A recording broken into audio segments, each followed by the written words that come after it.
The glowing curve of a radar screen shows a VLCC, very large crude carrier, suddenly altering its course. It was supposed to head east, toward the refineries of Shandong. Instead, it's making a sharp U-turn back toward the Gulf of Mexico. Transponder signal lost, a technician mutters. But it hasn't disappeared, it's been recoded. In Washington, a fountain pen scratches across a heavy vellum document. It's not an executive order for war, it's much more effective. It's a ledger entry. 50 million barrels of heavy Orinoco crude, the lifeblood of the Venezuelan state, just shifted from the sovereign asset column to US-managed inventory. This isn't just about fuel prices or filling up a Ford F-150 in Texas. This is a surgical strike on the heart of the BRICS rebellion. While Moscow and Beijing were busy building a new financial world without the dollar, they forgot one thing. You can't back a currency with promises if the physical commodity you're counting on is currently being sold by your rival to pay off your own debts. The ships are turning. The refineries in Houston are spooling up, and in the silent halls of the People's Bank of China, the realization is just starting to sink in. The game of de-dollarization just hit a wall made of steel and crude oil.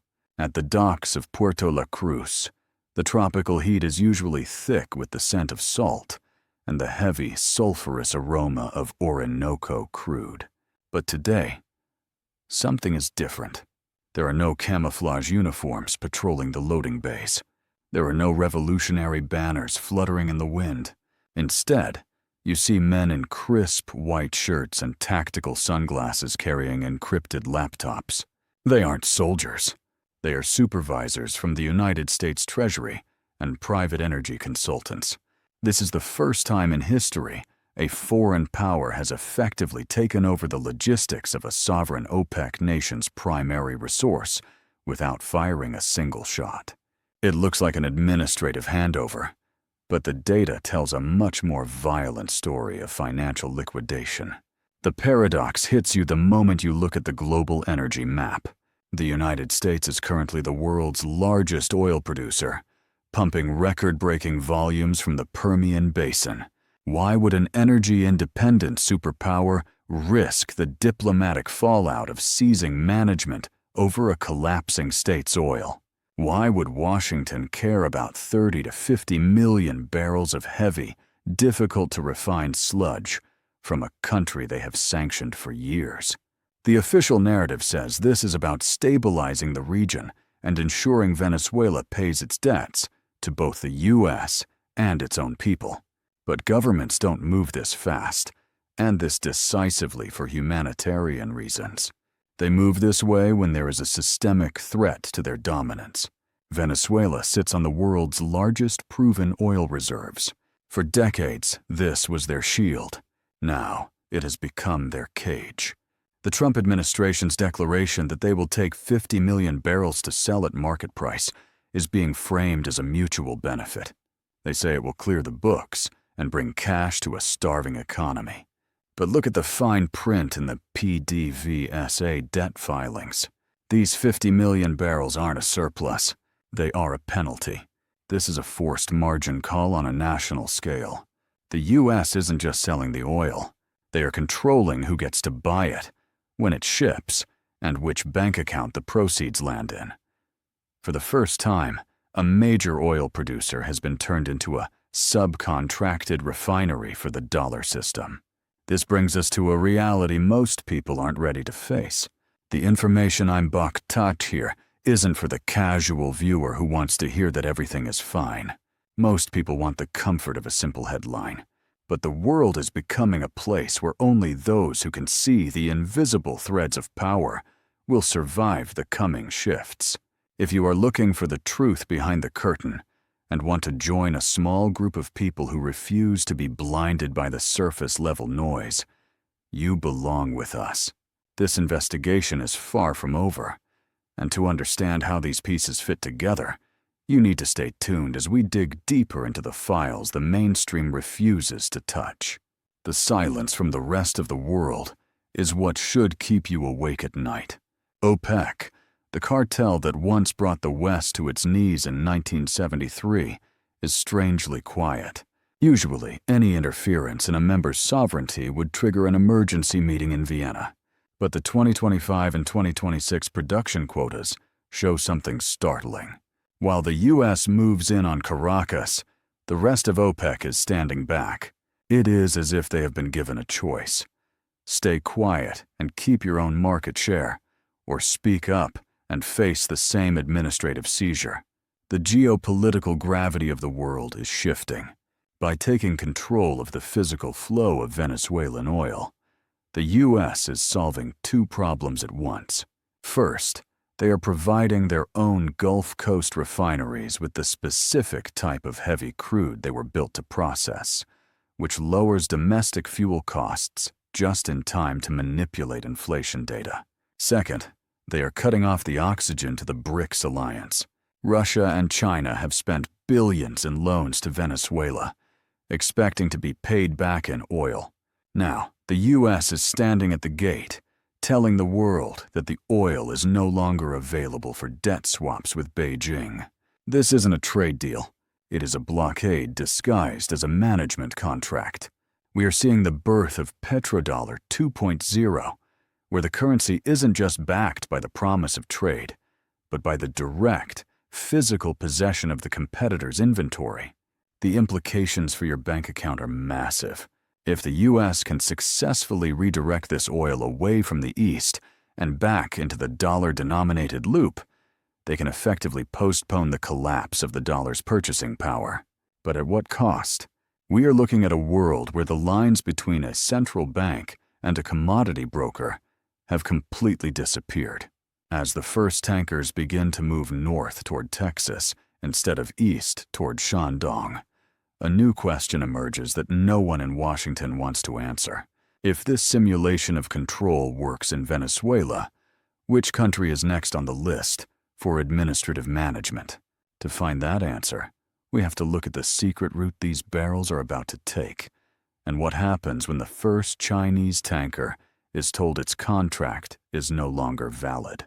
To truly understand why the administrative takeover of Venezuelan oil is a seismic shift, we have to run a full-scale simulation of the global energy supply chain under the protocol SIM Remap 2026.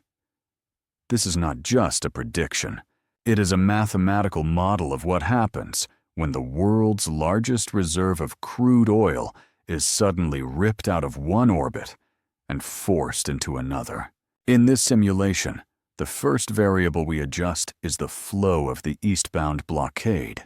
For the past 24 months, a silent river of tankers has moved from Puerto Jose toward the independent refineries in China.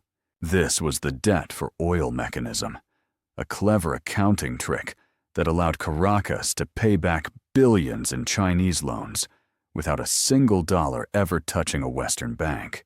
But as the simulation begins, Washington initiates a legal blockade. They do not use warships to stop these tankers. They use the invisible architecture of maritime insurance and the global banking switchboard. By taking over the management of PDVSA, the United States effectively voids these legacy contracts. The simulation shows a sudden, sharp drop in arrivals at the ports of Shandong. China, the world's largest importer, suddenly finds its strategic energy buffer depleted. They are forced to bid on the open market using US dollars, the very currency they have spent the last 5 years trying to escape. This is the first move in a grand strategy to re-establish the dollar as the only viable medium for energy settlement.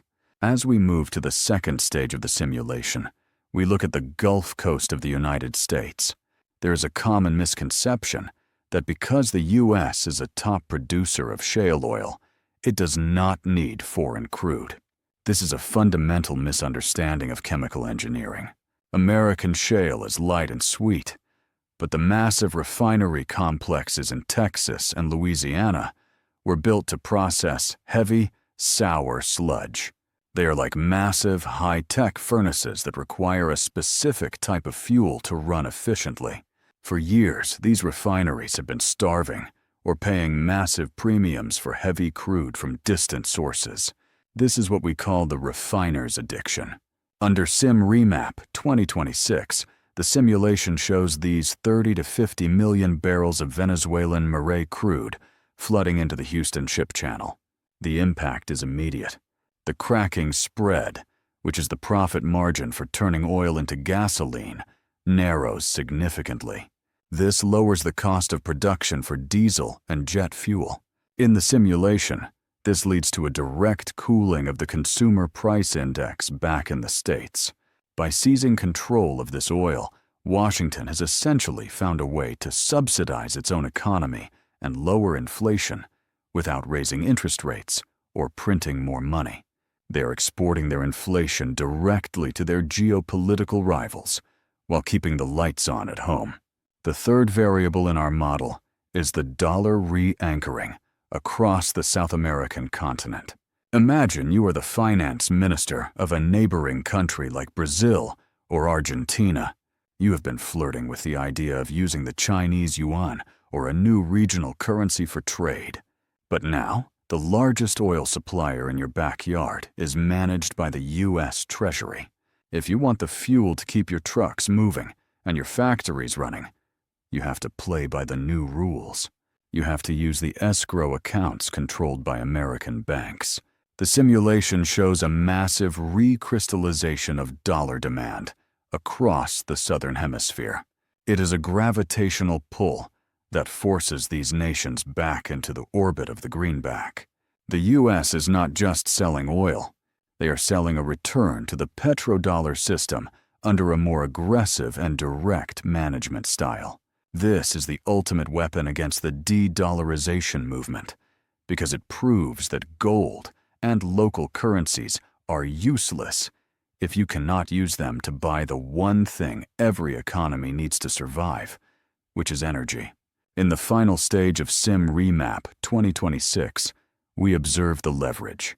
This is where the simulation turns dark for the alternative financial systems being built by the BRICS alliance.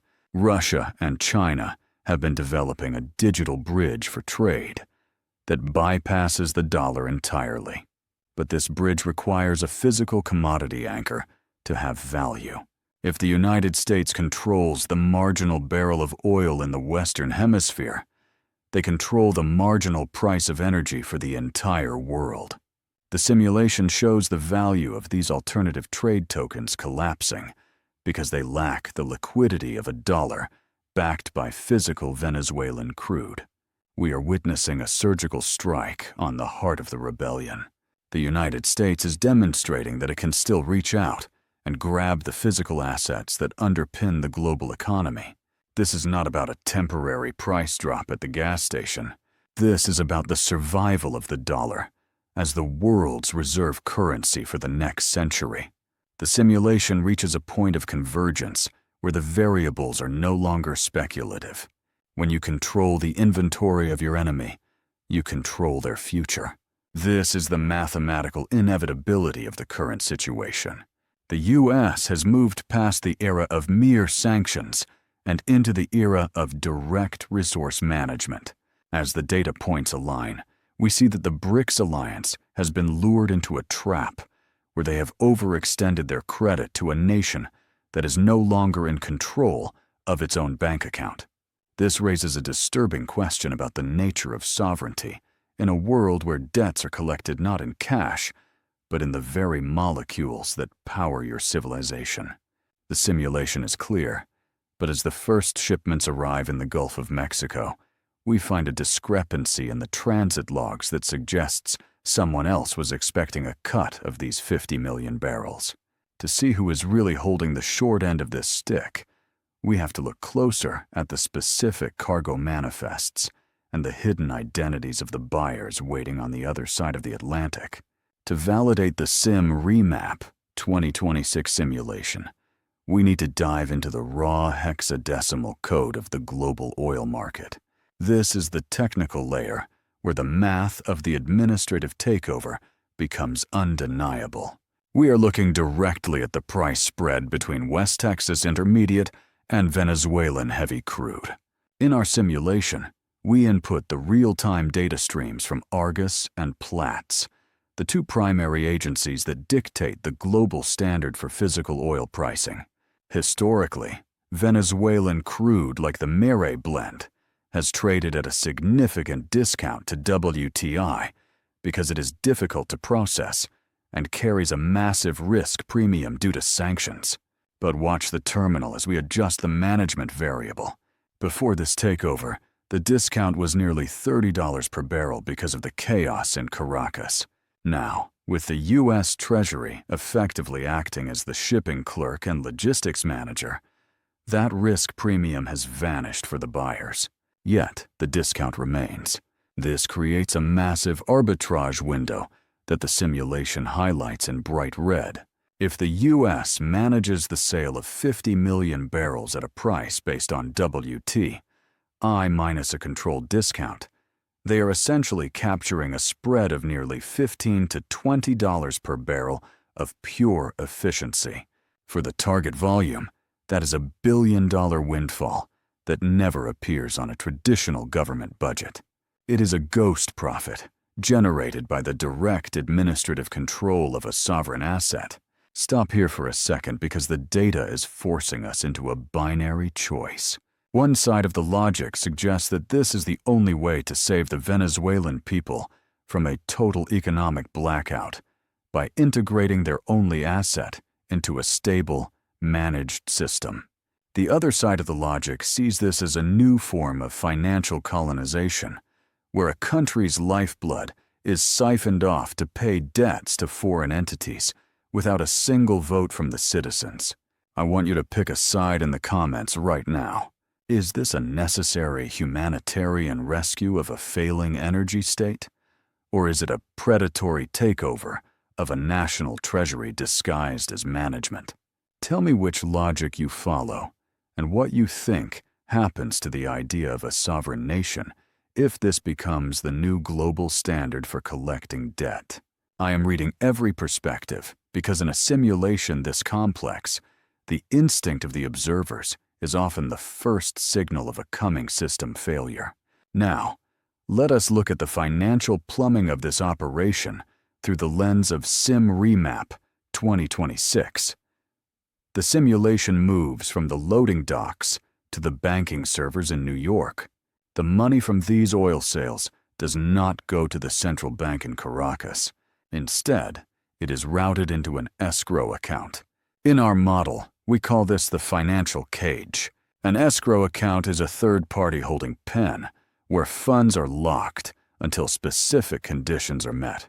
Under this new management protocol, the primary condition is the systematic repayment of debt to American bondholders and energy giants who have been waiting for years. The logic is simple and cold. The oil physically belongs to Venezuela, but the economic value of that oil has been legally transferred to the creditors. By controlling the escrow account, Washington has achieved what no conventional army could.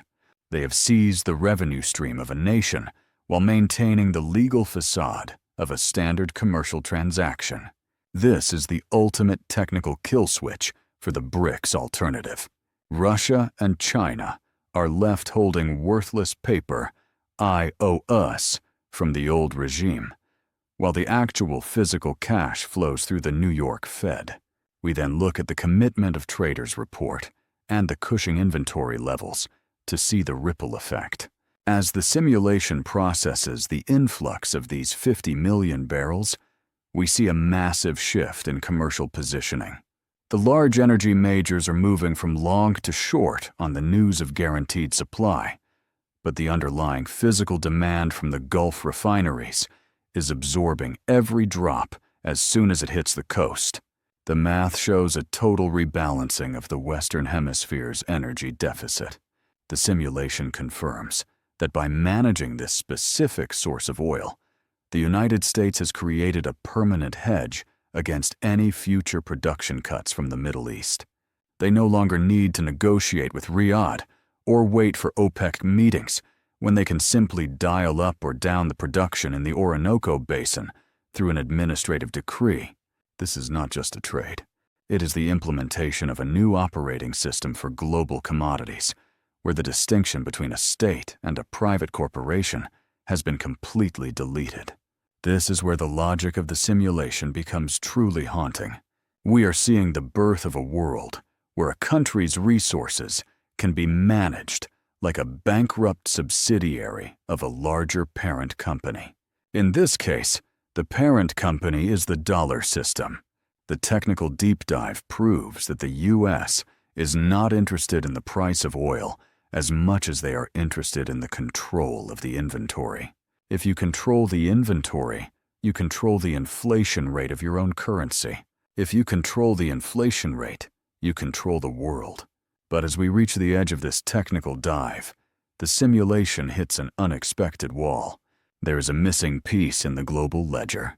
50 million barrels is a massive amount of oil, but the data shows it is not enough to sustain this new Petrodollar 2.0 forever. The simulation shows a cluster of shadow activity in the South China Sea that does not align with tankers arriving in Houston. It seems that while Washington was busy seizing the oil, the opposition was busy remapping the entire global supply chain to make that oil obsolete. To see the true scale of the counterattack, we have to look past the refineries and into the secret diplomatic cables being exchanged between Moscow, Beijing, and Riyadh right now. The technical arbitrage we dissected in the previous phase is merely the fuel for a much larger engine of geopolitical coercion. When we expand our simulation to the global map, we see that the management of 50 million barrels of Venezuelan oil is not an isolated event. It is a calculated strike against the very architecture of the new Eastern financial order. For over a decade, Beijing has operated as the primary lender of last resort for Caracas, providing billions in credit in exchange for a guaranteed flow of heavy crude. This was the cornerstone of the Petro-Yuan. By pricing this oil in yuan and bypassing the Western banking system, China was creating a blueprint for a world where the US dollar was no longer the mandatory toll booth for global energy. But as the US Treasury officials take their seats in the offices of PDVSA, that blueprint is being shredded in real time. Our simulation shows that by seized management, the United States has effectively intercepted the collateral for China's massive loans. Beijing is now watching helplessly as the oil they thought they owned is being sold by their primary rival to pay back American bondholders first. This is a message to every nation currently flirting with the BRICS alliance. You can sign all the trade treaties you want in Shanghai or Moscow, but if the physical commodity you are trading is within the reach of American administrative power, your alternative currency is worth no more than the paper it is printed on. The silence coming from the Kremlin is equally deafening. Historically, Russia has used Venezuela as a strategic outpost in the Western Hemisphere, a way to project influence in Washington's own backyard. But in our current simulation of the global power balance, Moscow is caught in a structural stalemate. They are so deeply committed to their own regional conflicts that they lack the naval or financial capacity to challenge a tactical management takeover thousands of miles away. By moving in on Venezuela now, the United States is reclaiming the Monroe Doctrine with a financial twist. They are demonstrating that the Caribbean is once again a closed American lake. The simulation indicates that the Russian influence in South America is evaporating because they can no longer offer the one thing the Venezuelan elite needs, which is a path to liquidating their assets on the global market. Washington has effectively evicted the Russian energy giants from the Orinoco Basin without firing a single missile. This is a silent surrender of a strategic corridor, and it leaves the rest of the Russian-aligned states in the region feeling exposed and isolated. Now, let us look at the domino effect moving through Brasilia and Buenos Aires. For the past year, the leaders of Brazil and Argentina have been championing a departure from the SWIFT system, seeking to insulate their economies from U.S. sanctions. But our simulation proves that energy is the ultimate tether. Brazil's industrial sector and Argentina's transport networks are heavily dependent on the regional stability of the heavy crude market. With the United States now holding the nozzle of the Venezuelan oil hose, these nations are facing an impossible choice. If they move forward with their plan to ditch the dollar, they risk being cut off from the most efficient and cheapest source of energy in their own neighborhood. The U.S. managers in Caracas now have the power to offer preferential pricing or guaranteed supply to those who remain within the dollar loop, while creating logistical friction for those who don't. The simulation shows a sudden cooling of de-dollarization rhetoric across the continent. It is a masterclass in energy diplomacy, where the carrot is a lower fuel bill and the stick is a total economic freeze. This geopolitical maneuvering has a direct, tangible connection to the grocery stores in the American Midwest and the retirement accounts of millions. While the headlines focus on the high drama of international summits, the reality is being felt in the Consumer Price Index. By rerouting these 50 million barrels back to the Gulf Coast refineries, the administration is effectively engineering a decline in domestic transportation costs. This isn't just about the price of a gallon of gasoline. It is about the cost of shipping a pallet of milk or a crate of eggs. In our simulation, this influx of heavy crude acts as a stabilizer for the U.S. economy at a time when the national debt is reaching catastrophic levels. By controlling the inventory of a foreign nation, the U.S. is able to suppress inflation without the painful necessity of further interest rate hikes. It is an export of economic pain. The American consumer sees a slightly more manageable bill at the checkout counter, but that relief is being subsidized by the forced liquidation of Venezuelan sovereignty. Your 401k remains stable because the dollar remains the only way to buy the oil that moves the world. We are seeing the implementation of a new global operating system where the U.S. dollar is being re-anchored to physical reality. For years, critics have argued that the dollar is a fiat currency backed by nothing but faith and a large military. This move into Venezuela changes the equation. The dollar is now being backed by the direct administrative control of the world's largest oil reserves. It is a Petrodollar 2.0 that is far more resilient than its predecessor because it does not rely on the cooperation of foreign monarchs, but on the legal and logistical management of the assets themselves. The simulation is now reaching its terminal phase. All the variables are converging toward a single point of impact. The ships are docked, the escrow accounts are open, and the geopolitical rivals are retreating. We have moved past the point of speculation and into the realm of absolute consequence. The board is set, and every piece is in its designated position. We have arrived at the final threshold, where the simulation meets the hard, cold reality of a future that has already been decided behind closed doors. Every scrap of data, every shifted barrel, and every silent diplomat leads us to a single, haunting conclusion about who really owns the next century. The investigation has reached its final destination, and the files are ready for archival. We have followed the tankers from the murky waters of the Orinoco Belt, tracked the artificial spreads between West Texas Intermediate and Mire Crude, and watched the simulated collapse of the Petro-UN in real time.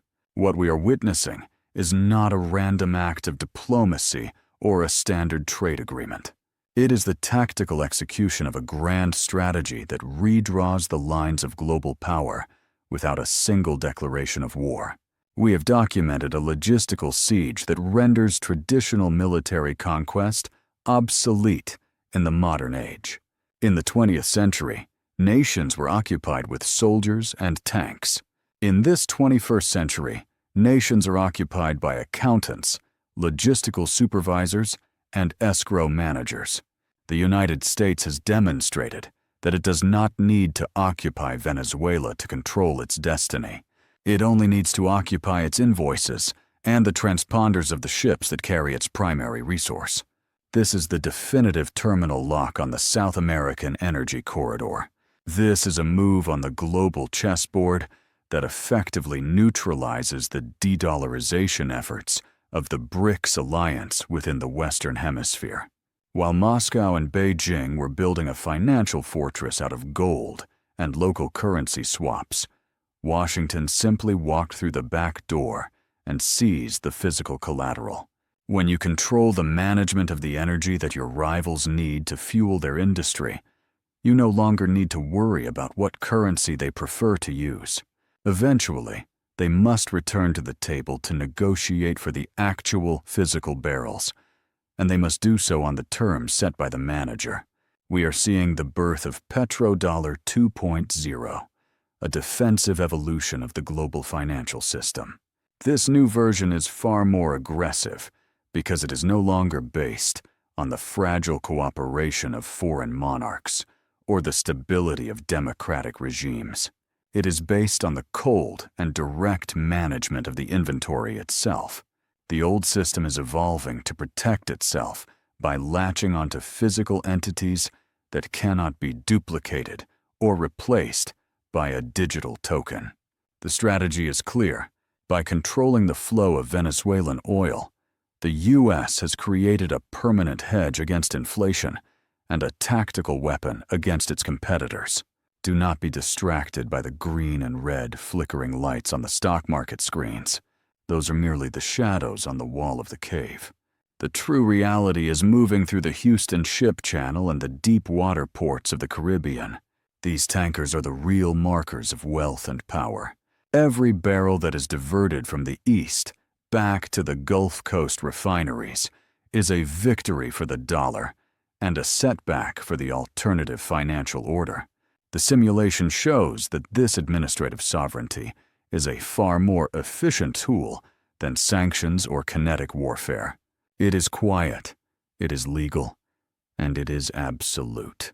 The U.S. has successfully turned a sovereign nation's treasury into a managed subsidiary of the dollar system, and in doing so, they have secured the energy nozzle of the entire region.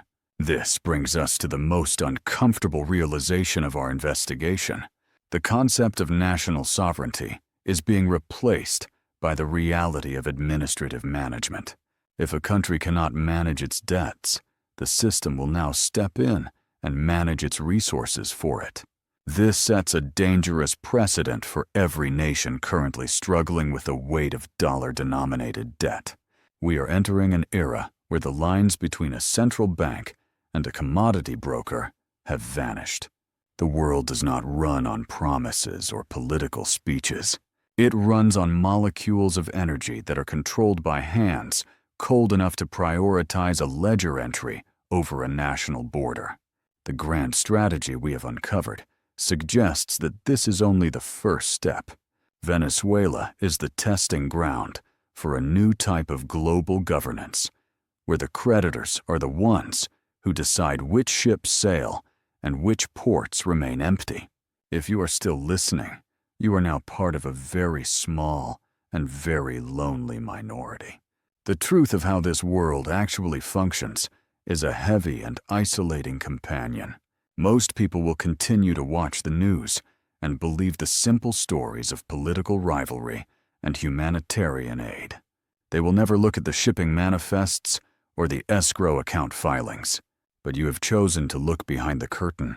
You have seen the invisible architecture of the logistical siege. This understanding is the only weapon you have against the mass manipulation of the financial markets. I am inviting you to join this network of truth seekers. Share this investigation with the few people you know who still have the courage to question the official narrative. The more people who can decode these signals, the harder it becomes for the managers to operate in total silence.